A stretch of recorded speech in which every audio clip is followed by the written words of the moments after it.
Bom dia a todos, sejam muito bem-vindos à nossa reflexão bíblica deste domingo de manhã. Hoje nós vamos interromper a nossa sequência de exposição do livro de Josué e vamos olhar para um texto do Novo Testamento, refletir sobre esse texto e ver de que modo ele nos desafia e nos ensina a andarmos com o Senhor e a vivermos o tipo de vida que é uma vida entregue, que é uma vida completamente consagrada ao nosso Deus. Eu quero orar nesse momento com você, pedindo ao Senhor que nos dê sabedoria, nos dê compreensão para sermos desafiados pelo texto bíblico. Querido Deus, nós te agradecemos porque temos a Tua palavra diante de nós e sabemos que a Tua palavra nos exorta, a Tua palavra nos encoraja, a Tua palavra nos confronta e pedimos que essa manhã, Pai, seja uma manhã em que as Escrituras venham ao nosso encontro e nos desafiem a sermos homens e mulheres que se oferecem a Ti como um sacrifício vivo, santo e agradável ao Senhor. É o que nós clamamos, o nome do Senhor Jesus. Amém, Pai. Como você reage diante da ingratidão?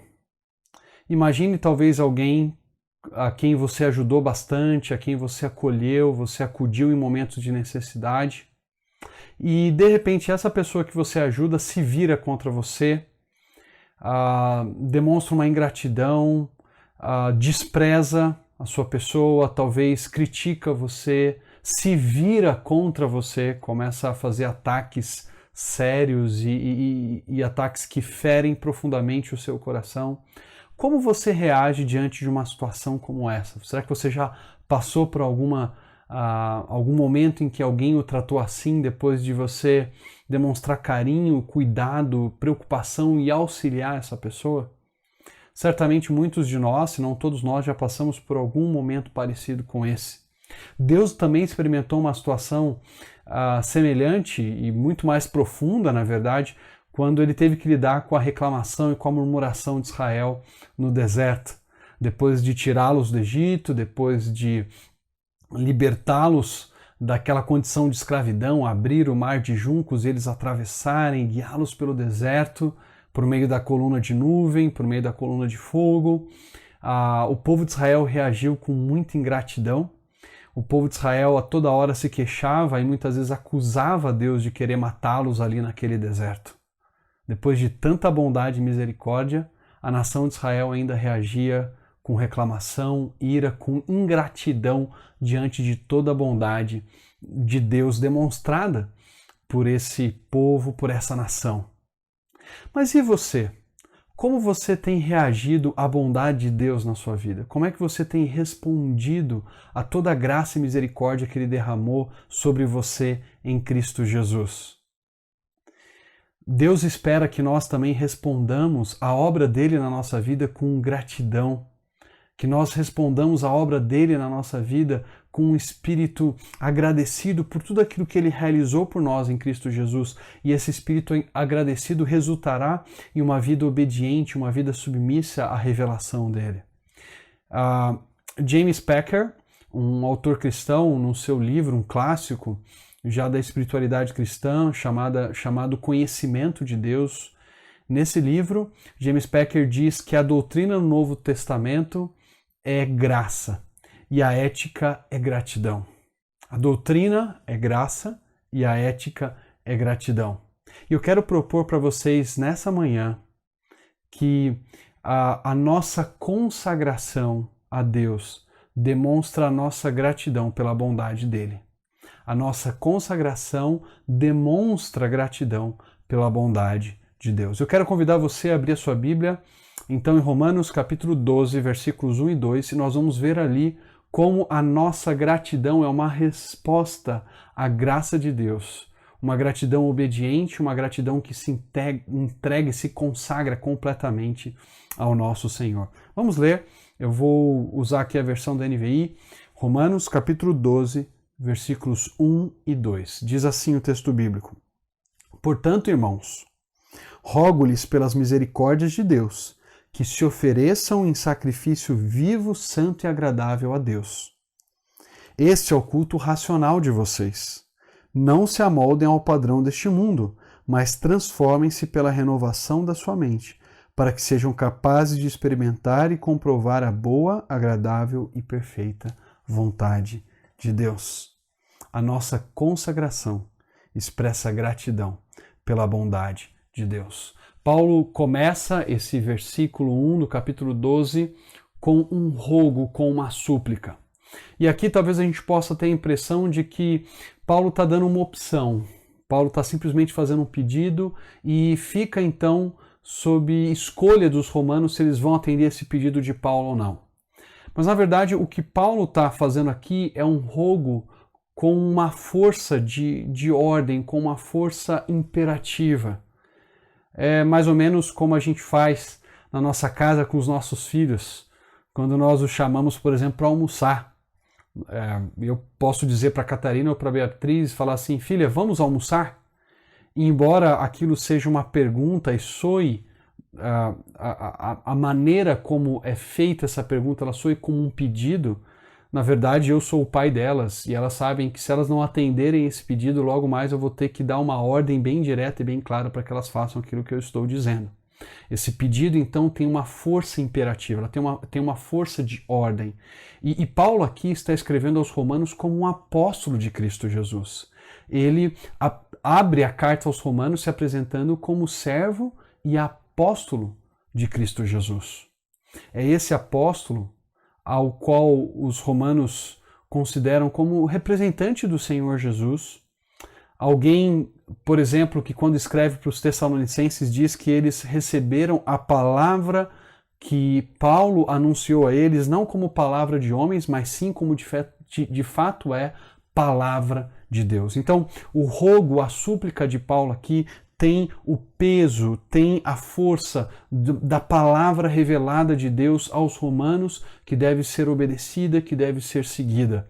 Nós precisamos lembrar que no primeiro século, o livro de Atos deixa muito claro que os irmãos da igreja antiga, eles perseveravam não só na comunhão, no partir do pão, nas orações, mas também na doutrina dos apóstolos. Então Paulo, como apóstolo de Cristo Jesus, faz um apelo, faz um rogo. E a razão pela qual Paulo não diz eu vos ordeno, ou não usa, por exemplo, um imperativo direto, é porque Paulo quer que os romanos façam isso, não porque ele está impondo ou está exigindo, mas é porque ele deseja que os romanos respondam a esse apelo com gratidão ao olhar para as misericórdias de Deus.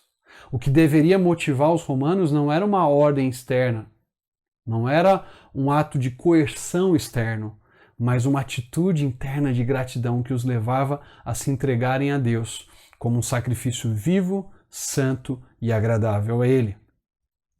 Paulo então roga com base nas misericórdias de Deus. As misericórdias de Deus são a base da nossa consagração. E é muito interessante porque Paulo vai usar um termo aqui, misericórdias, que basicamente indica compaixão. Indica alguém numa posição superior que condescende, que sente a dor daquela pessoa que está numa posição inferior ou está numa posição de sofrimento, de necessidade, dificuldade, e sente aquela necessidade e acode, ajuda, acolhe. É o que Deus faz conosco. Nós estávamos numa condição completamente miserável, completamente necessitada, sem condição de mudarmos aquilo que estávamos vivendo no pecado e afastamento de Deus. E o Senhor, na sua imensa compaixão e misericórdia, veio ao nosso encontro e nos acudiu. Como disse Lutero, já no finalzinho da sua vida, somos todos mendigos. Essa é a verdade. Todos nós somos mendigos carentes da rica graça de Deus sendo derramada sobre nós. Essa expressão aqui usada para misericórdia, ela também é usada várias vezes na versão grega do Antigo Testamento, chamada Septuaginta, para falar sobre a compaixão de Deus para com o seu povo, perdoando o pecado do seu povo, perdoando pecados de indivíduos do seu povo e restaurando esses indivíduos e restaurando essa nação. No Salmo 51:1, por exemplo, o salmista diz: "Tem compaixão de mim, ó Deus, conforme a tua bondade, segundo as tuas misericórdias." Aqui é a mesma expressão que Paulo usa apaga as minhas transgressões. Deus, ele perdoa os nossos pecados, ele apaga as nossas transgressões com base nas suas misericórdias. E graças a Deus por essa misericórdia. O livro de Romanos vem traçando, vem desenvolvendo várias ações divinas que demonstram a misericórdia e a graça de Deus para conosco. Por exemplo, lá em Romanos 3, depois de dizer que todos são culpados perante Deus e que ninguém pode ser declarado justo porque todos pecaram e carecem, estão distantes da glória de Deus, Paulo diz que nós somos justificados gratuitamente pela graça de Deus, demonstrada pela redenção em Cristo Jesus. Eu e você só somos aceitos como justos diante de Deus porque em Cristo Jesus Deus derrama a sua graça sobre nós e coloca sobre mim e sobre você a justiça de Cristo, que nós não merecíamos, mas Ele, de maneira misericordiosa, de maneira compassiva, impõe essa justiça e nos aceita como filhos seus. Também lá em Romanos capítulo 5, versículo 8, Paulo vai nos lembrar, especialmente ali no contexto dos versículos 6 e 7, que talvez alguns de nós até se disporiam a morrer por uma pessoa justa, mas dificilmente alguém morreria por um ímpio. E Deus demonstra o seu amor para conosco pelo fato de ter Cristo morrido por nós, quando ainda éramos pecadores. Que graça, que amor, que compaixão! Nós, pecadores, ímpios, inimigos de Deus, recebendo a graça dele em Cristo Jesus. Em Romanos capítulo 8, Paulo também vai falar desse amor, dessa graça de Deus para conosco. Ele nos lembra que nada, absolutamente nada, nem morte, nem vida, nem anjos, nem principados, nem poderes, nem altura, nem profundidade, nada pode nos separar do amor de Deus que está em Cristo Jesus. O amor e a misericórdia de Deus sobre nós são profundos. O amor e a misericórdia de Deus sobre nós são garantidos por Ele. Nada pode nos separar desse amor. Por mais que as circunstâncias possam indicar algo diferente disso, Deus nos assegura o seu amor para conosco. Aquele que não poupou o seu próprio Filho por nós, nos ama e nos dará juntamente com o seu Filho todas as coisas. Então Paulo vai olhar para essas misericórdias, vai olhar para essa graça de Deus demonstrada por nós no passado e que nos garante um futuro de redenção e de salvação e vai dizer: irmãos, diante de tamanha misericórdia, eu faço um rogo aqui para vocês. Eu suplico, eu os chamo a se apresentarem a Deus como um sacrifício vivo, santo e agradável a Ele. Conta essa história que certa vez um soldado de Napoleão cometeu um crime severo, um crime gravíssimo. E Napoleão então decidiu sentenciá-lo à morte. E o pelotão de fuzilamento estava preparado para punir esse jovem soldado, quando a mãe do soldado veio na direção de Napoleão e disse: Senhor, eu peço misericórdia para com o meu filho. Por favor, tenha misericórdia. Napoleão olhou para aquela mulher e disse: o seu filho não merece ser absolvido disso. E a mãe do rapaz respondeu: é por isso mesmo que eu peço misericórdia, Senhor. Se o meu filho fosse receber aquilo que merece, seria justiça. Mas eu peço que o Senhor demonstre misericórdia, dando ao meu filho aquilo que ele não merece. Napoleão, tocado por aquela mulher, olhando para aquele jovem soldado, disse: tudo bem, eu farei misericórdia. E poupou aquele rapaz da pena de morte. Todos nós estávamos sentenciados à morte. Todos nós estávamos condenados pelos nossos pecados, pelos nossos erros, por afetar, por mancharmos, por atacarmos a glória de Deus e a santidade dele. Mas Deus, na sua infinita misericórdia e compaixão, nos tornou justos em Cristo Jesus e demonstrou o seu amor entregando o seu Filho por nós. Diante dessa graça e misericórdia, qual deve ser então a nossa resposta? Ele já falou da base, que é a misericórdia de Deus, agora Paulo fala que a consagração é a nossa expressão de gratidão. Paulo diz que nós devemos nos apresentar a Deus como um sacrifício. O verbo apresentar aqui ele é bem interessante, ele é usado, por exemplo, por Maria quando vai apresentar o menino Jesus no templo para consagrá-lo, para dedicá-lo a Deus, como deveria ser feito com cada primogênito de toda a família. É também usado, por exemplo, para quando o capitão, o comandante Cláudio Lísias, que vai mandar Paulo para o governante Félix, lá em Atos 23, antes dele mandar Paulo para Félix, ele pede que apresentem ou disponham para Paulo um animal de carga, um animal que pudesse levá-lo, carregá-lo até o governador. Esse animal seria entregue, seria apresentado para o apóstolo Paulo. A ideia aqui de entregar, de oferecer, é usado também, o mesmo verbo é usado lá em Romanos capítulo 6, quando Paulo diz que os romanos não deveriam oferecer os seus corpos ao pecado como instrumentos de iniquidade, mas deveriam se oferecer a Deus como ressurreto dentre os mortos, e os membros deles a Deus como instrumentos de justiça. A ideia aqui então é de nós entregarmos a nossa vida a Deus para que Ele a guie, para que Ele a dirija, para que Deus faça da nossa vida aquilo que Ele achar melhor. Algum tempo atrás eu recebi dos meus alunos de uma das turmas, de um dos seminários em que eu leciono, duas camisetas muito bonitas, uma delas eu tenho usado bastante. E quando eles me deram essa camiseta, eles não ficaram depois cobrando de mim, falando: professor, está usando a camisa que nós te demos? Professor, está lavando direitinho? Está usando determinado tipo de sabão para lavar sua roupa? Está passando? Olha, não está deixando muito tempo de molho. Não, eles não ficam checando o que eu estou fazendo com a camiseta que eles me deram. Foi dado, foi entregue a mim. Eu faço dela o que eu bem entender. Quem dá não fica depois cobrando e querendo tomar de volta. Quando Paulo diz que nós devemos oferecer as nossas vidas, os nossos corpos como sacrifício a Deus, ele está dizendo: olha, entreguem para o Senhor e deixem que Ele guie a vida de vocês. A expressão corpo aqui é, na verdade, uma figura de linguagem em que Paulo usa a parte para indicar o todo. Na verdade, o que Paulo está dizendo é: entreguem a vida de vocês. Entreguem a pessoa de vocês como um sacrifício a Deus.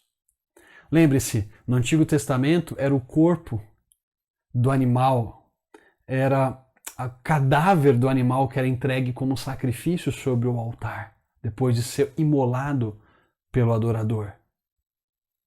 Agora Paulo diz que não é mais o cadáver de um animal, mas o nosso próprio corpo, a nossa própria vida deve ser oferecida como sacrifício ao nosso Deus. No Antigo Testamento, o adorador colocava sua mão sobre a cabeça do animal, numa espécie de reconhecimento de que aquele animal o substituía como um sacrifício a Deus, ou até mesmo de que o pecado dele era transferido para aquele animal. Mas agora não é mais um animal que vai no nosso lugar como sacrifício. As nossas vidas são oferecidas a Deus como sacrifício, não mais para alcançar perdão ou para expiar o nosso pecado, expiar a nossa impureza, mas como um sacrifício de gratidão, como um sacrifício de agradecimento por tudo aquilo que Deus fez por nós. Que tipo de sacrifício Deus espera de nós? Paulo diz primeiro que esse sacrifício tem de ser um sacrifício vivo. E Paulo usa aqui o verbo viver no presente do grego, indicando continuidade, constância. E aqui é um contraponto também com o sacrifício do Antigo Testamento. O sacrifício do Antigo Testamento era morto. Ele era imolado e colocado sobre o altar já morto. O sacrifício que nós oferecemos para Deus é um sacrifício vivo. Em todo momento da nossa vida, em todo espaço, em todo o tempo, a nossa vida deve ser um sacrifício entregue ao Senhor, santo e agradável a Ele. Naqueles momentos em que você está fazendo o seu home office no trabalho e precisa administrar o seu tempo de uma maneira honesta que honre o pagamento que a empresa está fazendo a você, você tem que ser um sacrifício vivo a Deus.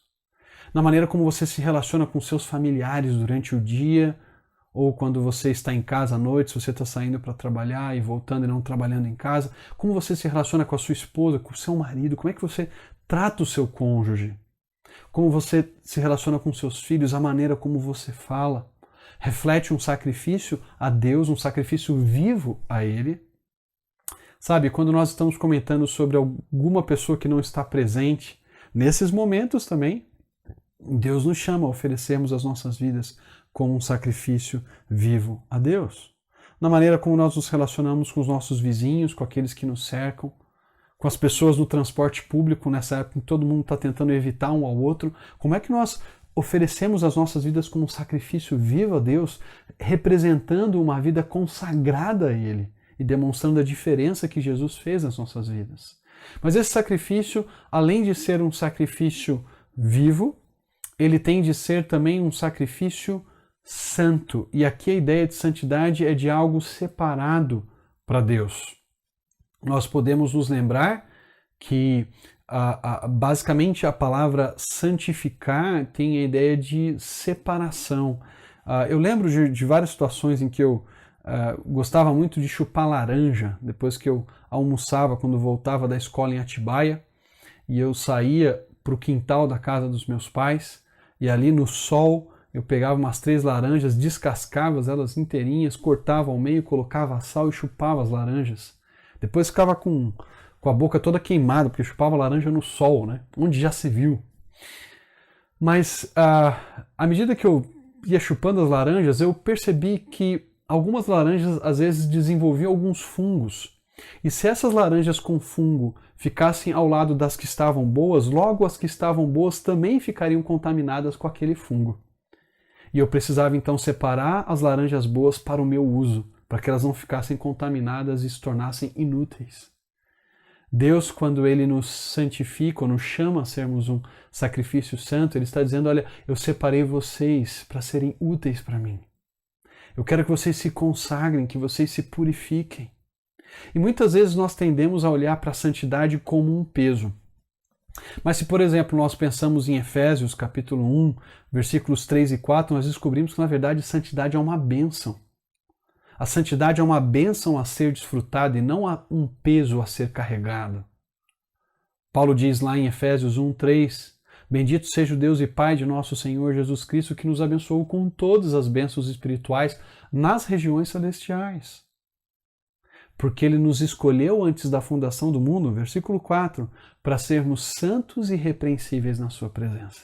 Uma das bênçãos que Deus derrama sobre nós é nos escolher antes da fundação do mundo para vivermos vidas santas.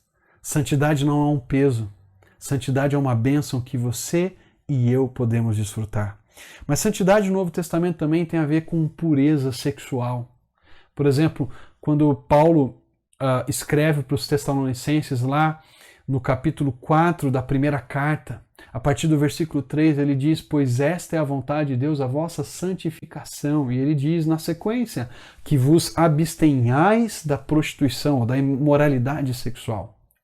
Que cada um de vós saiba possuir o próprio corpo em santificação e honra, não com o desejo de lascívia, como os gentios que não conhecem a Deus. Viver uma vida santa é guardar o nosso olhar quando estamos navegando pela internet. Quando alguns anúncios aparecem sedutores, você vai ficar olhando e desejando a mulher do próximo, a mulher que não é tua, o homem que não é teu. Que tipo de sites você visita quando ninguém está perto, ninguém está te olhando? Como você se relaciona com pessoas do sexo oposto que não são o seu cônjuge? Você respeita, se demonstra honra por essas pessoas? Ou você fica flertando de tal modo que você coloca a santidade do seu casamento ou a santidade da sua vida de solteiro em xeque, porque você não está honrando a Deus no trato com a pessoa do sexo oposto? Como você lida com o seu namorado ou com a sua namorada? Vocês têm se guardados para serem uma só carne quando finalmente deixarem pai e mãe e se unirem um ao outro numa aliança de casamento? Ou vocês têm ultrapassado as barreiras e os limites que Deus tem estabelecido? Viver um sacrifício vivo e santo é viver uma vida completamente consagrada a Deus na nossa sexualidade. Mas esse sacrifício também deve ser um sacrifício agradável a Deus. E a ideia aqui é de algo que traz prazer para Deus, um sacrifício que é aceitável a Ele.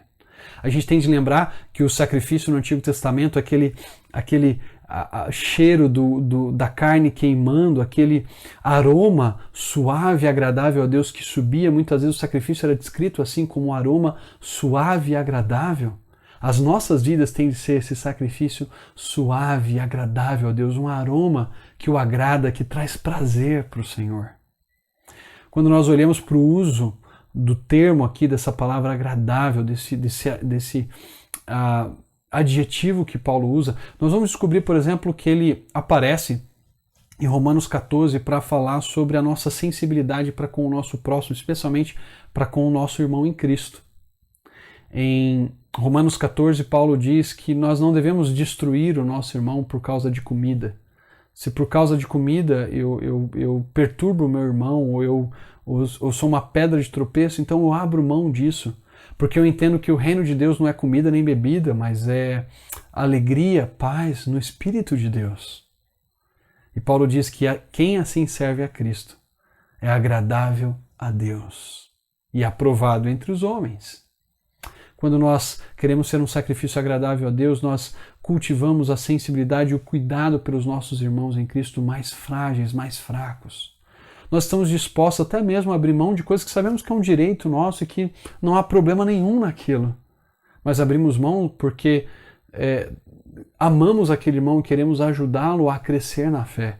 E se aquilo o atrapalha, nós vamos ajudá-lo a crescer, a amadurecer, e enquanto isso abrimos mão de coisas que sabemos ser legítimas, mas que por amor ao outro nós deixamos de fazer, deixamos de comer, deixamos de beber, porque nós queremos ser agradáveis a Deus. Ser agradável a Deus também implica, por exemplo, viver uma vida de bondade, justiça e verdade. Lá em Efésios 5, Paulo vai falar sobre provar aquilo que é agradável, aceitável a Deus. E nesse contexto de Efésios 5:10, Paulo vem falando sobre não termos conversas imorais, que tem a ver com cobiça, com imoralidade, aqueles gracejos, aquela piadinha no trabalho, aquelas conversas que não edificam, aquelas conversas sujas que ofendem o caráter santo de Deus. O apóstolo Paulo diz para nós que nós, se queremos ser aceitáveis a Deus, precisamos evitar esse tipo de conversa e cultivar a bondade, cultivar a justiça, cultivar a verdade. Ser um sacrifício aceitável a Deus, agradável a Deus, então, é dizer a verdade mesmo quando isso tem um custo para nós. É escolher não mentir porque sabemos que isso desonra o caráter verdadeiro de Deus e priva o nosso próximo de ter todas as informações, de saber o que é a verdade de fato. Deus nos chama então a sermos um sacrifício vivo, santo e agradável a Deus, e Paulo vai nos dizer que esse é o nosso culto espiritual. Aqui é uma ênfase, inclusive, nesse culto espiritual. A palavra só é usada aqui, o termo aqui traduzido como espiritual, às vezes racional em outras versões, ou lógico, né, ou razoável, só é usada aqui em 1 Pedro 2,2, quando fala do genuíno leite espiritual. Me parece que Paulo está, mais uma vez, fazendo um contraste aqui entre o culto no Antigo Testamento e o culto no Novo Testamento, a adoração. A nossa adoração não está mais fixa em um local, a um rito específico, mas ela abrange toda a nossa vida. É aquilo que Jesus diz para a mulher samaritana quando ela pergunta: olha, onde é que a gente deve adorar a Deus? E a resposta de Jesus para ela é que não era nem no Monte Gerizim, nem em Jerusalém, mas os adoradores adorarão o Pai em espírito e em verdade. Esse é o culto espiritual que nós apresentamos a Deus quando vivemos a todo momento uma vida santa, uma vida que é agradável, que traz prazer ao coração de Deus. Nós somos lembrados aqui também, por exemplo, um judeu chamado Filo usou também essa palavrinha com esse sentido aqui de um culto que tem a ver com as nossas intenções, tem a ver com o nosso coração. Por exemplo, Filo vai dizer que aos olhos de Deus não é o número de coisas que são oferecidas como sacrifício que tem valor, mas sim a pureza do espírito racional daquele que sacrifica. Aqui, Filo faz um contraste entre os elementos que são oferecidos como sacrifício e o coração do ofertante, o coração da pessoa que oferece o sacrifício. Provavelmente era isso que Paulo estava querendo enfatizar para aqueles cristãos. Olha, não é um rito externo a adoração de vocês. A adoração de vocês tem a ver com um coração disposto, inclinado para Deus, para fazer a vontade dele, em santidade de vida e de um modo que o agrada. Mas como é que nós cultivamos esse culto espiritual? E aí Paulo vai dizer que nós precisamos, em primeiro lugar, no versículo 2, não nos conformarmos com este século, não nos conformarmos com este mundo.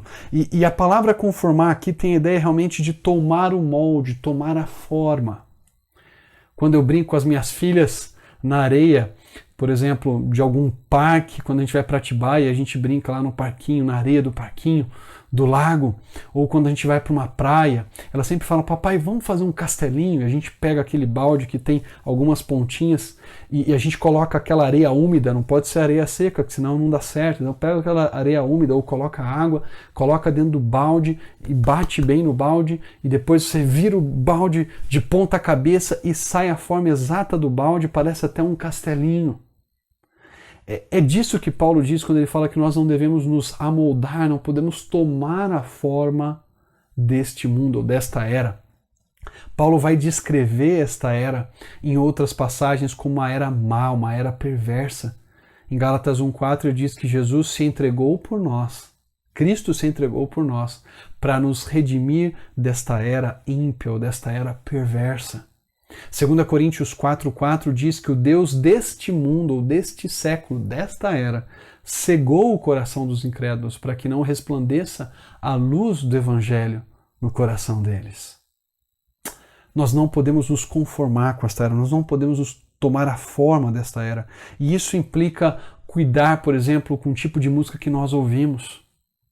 A questão central não é o ritmo da música, mas o que essa música diz, o que essa letra comunica. Eu gosto de alguns estilos musicais, eu gosto, por exemplo, de MPB, mas eu sei que algumas músicas da MPB eu preciso ter cuidado, talvez eu vou ter que escolher não ouvir, porque aquilo que a música comunica é contrária ao que a revelação de Deus diz. Talvez alguns seriados que você assista e você precisa avaliar muito bem se eles realmente te ajudam a viver uma vida santa, se eles não estão conformando você à visão do mundo, talvez seriados ou séries em que há um alto conteúdo sexual constantemente na série, em que isso faz parte, está impregnado. Será que essa é uma série que você deveria assistir? Será que essa não é uma série que está conformando o seu olhar, os seus desejos a este mundo? Nós devemos tomar cuidado também, por exemplo, para não nos deixarmos absorver por uma rotina mundana, onde nós trabalhamos, temos o nosso lazer, nos alimentamos e tudo mais, e nos esquecemos, por exemplo, de buscar o reino de Deus em primeiro lugar. Nos esquecemos de ter um tempo a sós com Deus, em oração, ter um tempo a sós com Deus, lendo a sua palavra. Nós vamos nos conformando com uma rotina mundana. Deus fica cada vez mais distante, porque a gente tem pouco tempo para Ele e mais tempo para o nosso trabalho, para os nossos estudos, para as nossas refeições, para o nosso tempo com as pessoas, e Deus vai ficando de lado, a gente vai se conformando com uma rotina mundana.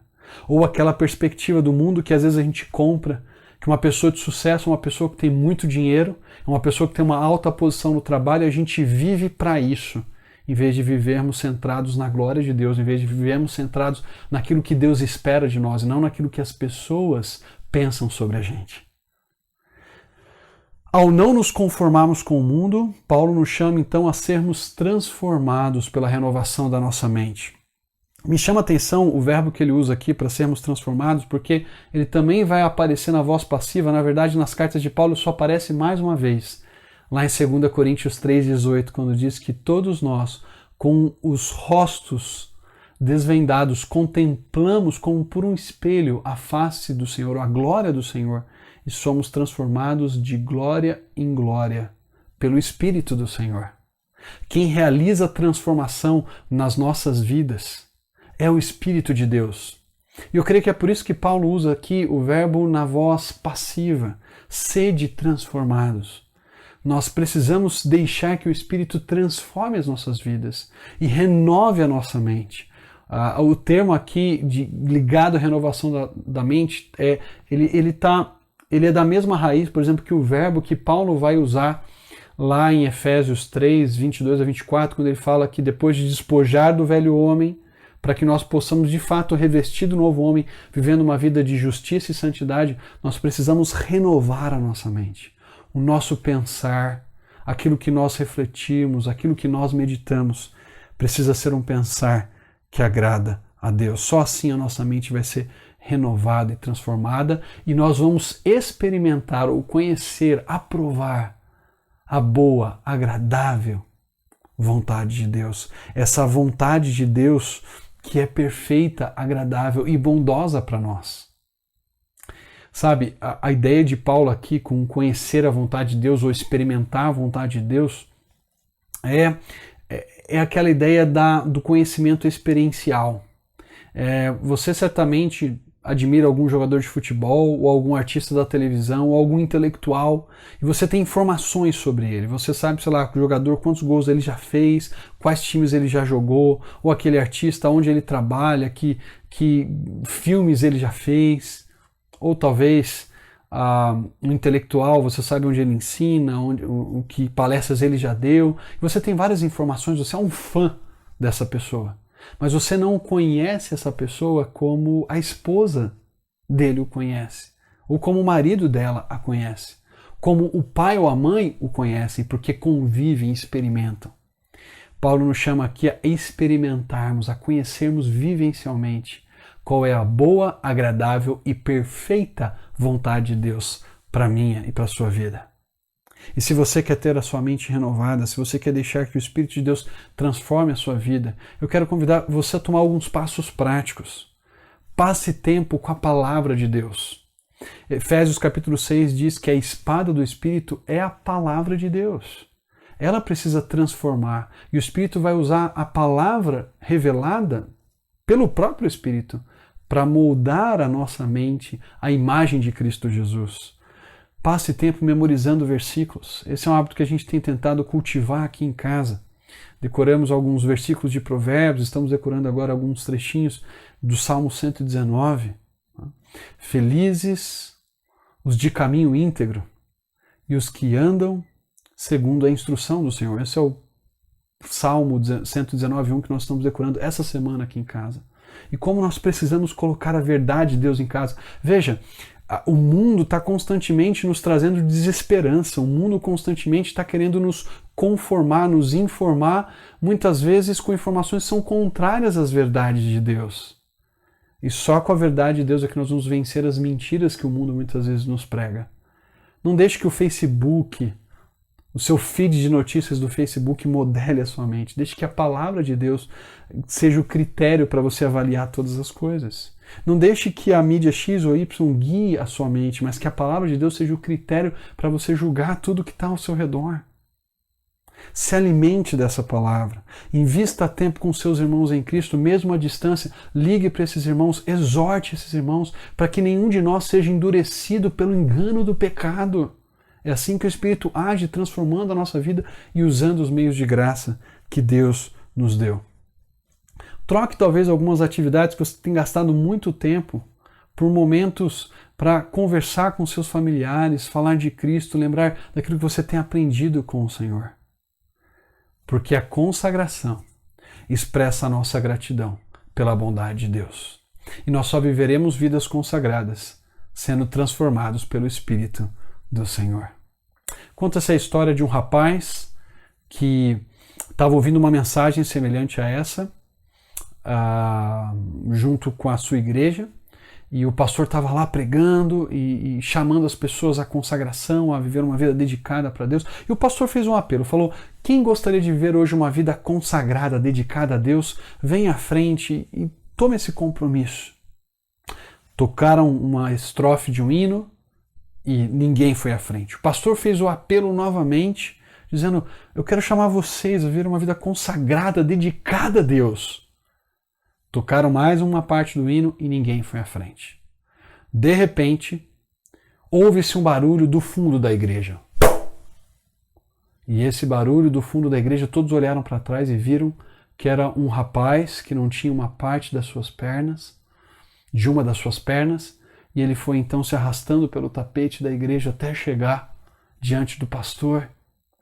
E aquele rapaz aleijado perguntou para o pastor: pastor, será que Deus aceita pessoas pela metade? E a resposta do pastor foi: Deus tem prazer em pessoas pela metade que o servem por inteiro, mas não se agrada de pessoas por inteiro que o servem pela metade. Hoje Deus convida a mim e a você a vivermos vidas completamente consagradas e dedicadas a Deus, em resposta de gratidão pelas misericórdias que Ele derramou sobre nós em Cristo Jesus. Vamos orar?